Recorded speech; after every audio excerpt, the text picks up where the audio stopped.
Hello friends, बरायबाय Bodo Gr.4 YouTube चेनेलाव आसा खालामो नोंथांमोना बयबो मोजां दङ। BTC Secretariat नि साख्रिनि नोंथांमोननि लेटेस्ट आपडेट एडमिट मोनदों आरो खायसे मोनाखै गोबां कमेन्ट्स खालामगासिनो दङ। बेनि एग्जाम सिलेक्शन प्रसेसआ बोरै जागोन Gr.4 आव आरो Gr.3 आव माबोरै दङमोन जों बेखौ A to Z लाना फैदों। आसा खालामो जायफ्रा Bodo Gr.4 YouTube चेनेलाव गोदान नोंथांमोना साबस्क्राइब खालाम आरो हानायसेबां शेयार खालाम, लाइक खालाम, कमेन्ट्स खालाम। दा गोबां कमेन्ट्स फैदों जे बियो माबादि जामारगोन आरो माब्ला साख्रि ओंखारदोंमोन। जाय नोंथांमोना इन्टारनेटजों एक्टिभ थायो नोंथांमोना मिथिखादोंमोन आरो लोगोसे अफलाइन हिसाबै नोंथांमोना 7 दाननि सिगां एप्लाइ खालामदोंमन। दा फाइनाली बिनि एडमिट होबाय Gr.3 आव। दा बेखौनो जों कभार खालामगोन। स' बेखायनो जों थांगोन गोबाव खालामला अफिशियेल साइटआव। एन्ड अफिशियेल साइटआव bodoland.gov.in बेयाव फैनाय लोगो लोगो नोंथांमोनाहाय अफिशियेल डिटेल्सखौ मोनबाय थागोन। लोगोसे एडमिटनि लिंकआ बेयावनो एक्टिभ जाबाय। नोंथांमोना बेयाव क्लिक खालामनाय लोगो लोगोनो डाउनलड खालामना लानो हासिगोन। दा जोङो लिंकआव थुनाय लोगो लोगो बेबादि पस्टनि अपसन फैगोन जेरैहाय सेलेक्ट एन अपसन दङ। नोंथांमोना फार्स्टआव Gr.3 हिसाबै बेयाव पस्टखौ मोनदों। Gr.3 आ फैयाखै दासिमबो एडमिटआ आरो Gr.3 नि फैयाखै आरो बे पस्टआव नोंथांमोनाहाय Gr.3 मोन देन बेनिफ्राय नोंथांमोना 1 इयार डिप्ल'मा नोंथांमोननि कम्पिउटार सार्टिफिकेट नांगौमोन जेराव अब्लासो एक्सेप्ट जादोंमोन स्टेन' बेनिफ्राय JAA पस्टआव। स' बेनिफ्राय मोनसे गोबां कमेन्ट्स फैगासिनो दङ जे खायसे नट फाउन्ड जादों एडमिट मोनासै।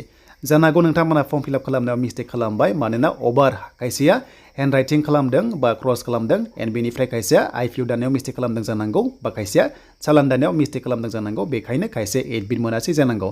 अब्लाबो नोंथांमोना जि पस्टआव एप्लाइ खालामदों बेयाव सेलेक्ट खालामनानै नोंनि नामखौ मोजाङै होबानो जाबाय। जाय नेमा फर्म फिलआपआव दङमोन बेखौ नोंथांमोना जाहाथे होयो।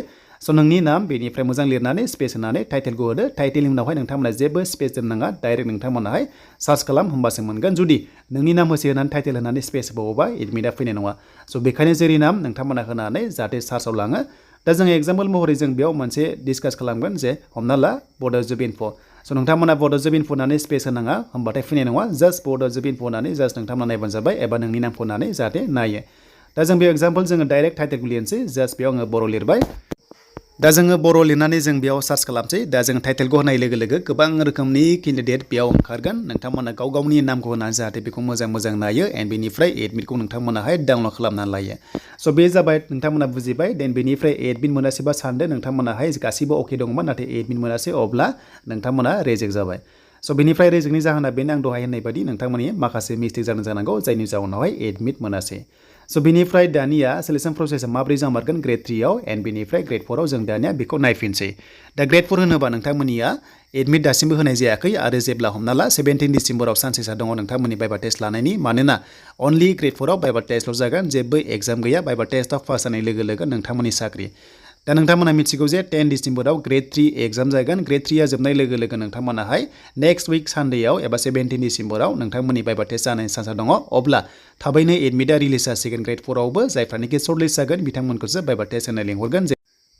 दा Gr.3 आव नोंथांमोना नायोब्ला 1 इयार नोंथांमोननि डिप्ल'मा सार्टिफिकेट नांगौमोन कम्पिउटारावहाय होमबासो बेयाव सर्टलिस्ट खालामदों। खायसे 6 मान्थ्स होदों जानांगौ जायनि जाउनावहाय रेजेक्ट जाबाय। अके एन्ड बेनिफ्राय बैसो 18 निफ्राय 45 इयार्स आरो खायसेनि बैसोआ किजानि गोरोबाखैबो जानो हागौ बेनि थाखायबो रेजेक्ट जाबाय।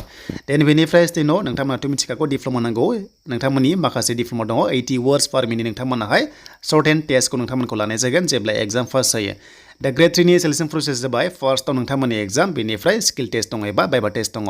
स' बेनिफ्राय Gr.4 आव खालि भाइभा टेस्टल' जागोन जेरावनोखि नोंथांमोना भाइभा टेस्टआव पास जानाय लोगो लोगोनो नोंथांमोननि Gr.4 साख्रि जागोन आरो बे साख्रिया नोंथांमोना डाइरेक्ट BTC सेक्रेटारिनि आन्डारावनो नोंथांमोना खामानिखौ मावनांगोन 60 इयार्ससिम एबा रिटायारमेन्ट जाजासिम। स' बेनिफ्राय जों फिन खनसेबाव क्लियार खालामबावसै जे Gr.3 एग्जामा बोरै जागोन। दा फार्स्टआव नोंथांमोना 10 डिसेम्बराव एग्जाम होनो हासिगोन। बेनो जाबाय मोननै पस्टनि थाखाय कम्बाइन एग्जाम खनसेल' एग्जाम जागोन। बेनो जाबाय नोंथांमोननि JAA पस्टआव एन्ड बेनिफ्राय स्टेन'आव नोंथांमोना खनसेनो एग्जाम होनो हासिगोन OMR आवहाय अफलाइन हिसाबै बड'लेण्ड इउनिभारसिटियाव बेनिफ्राय भाइभा टेस्ट नोंथांमोनखौ लागोन जेब्ला एग्जाम पास जायो।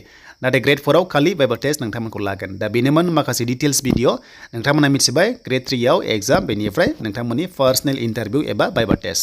स' बयनिसिमबो अल द बेस्ट थाबाय Bodo Gr.4निफ्राय आसा खालामो नेक्स्टआव थाबैनो BTC आव गोदानै साख्रि फैबावथों। बेनो जाबाय नोंथांमोननि गोबां भेकेन्सि Gr.3 Gr.4 जेरावनोखि 5,000नि खाथियाव सिगां बुंदोंमोन नाथाय माब्ला ओंखारगोन बेनि सायाव जेबो दासिम आपडेट गैया। जेब्ला आपडेट फैयो नोंथांमोनाहाय मोनबाय थागोन आरो जायफ्रानो इन्टारनेटआव एक्टिभ थाबाय थागोन बिथांमोनाहाय आपडेटखौ मोनबाय थागोन आरो जायफ्रा थाया स' बिथांमोना मिथियासै जायनि जाउनावहाय एप्लाइ खालामनो हायासै। दा बेनोमोन नोंथांमोननि लेटेस्ट आपडेट।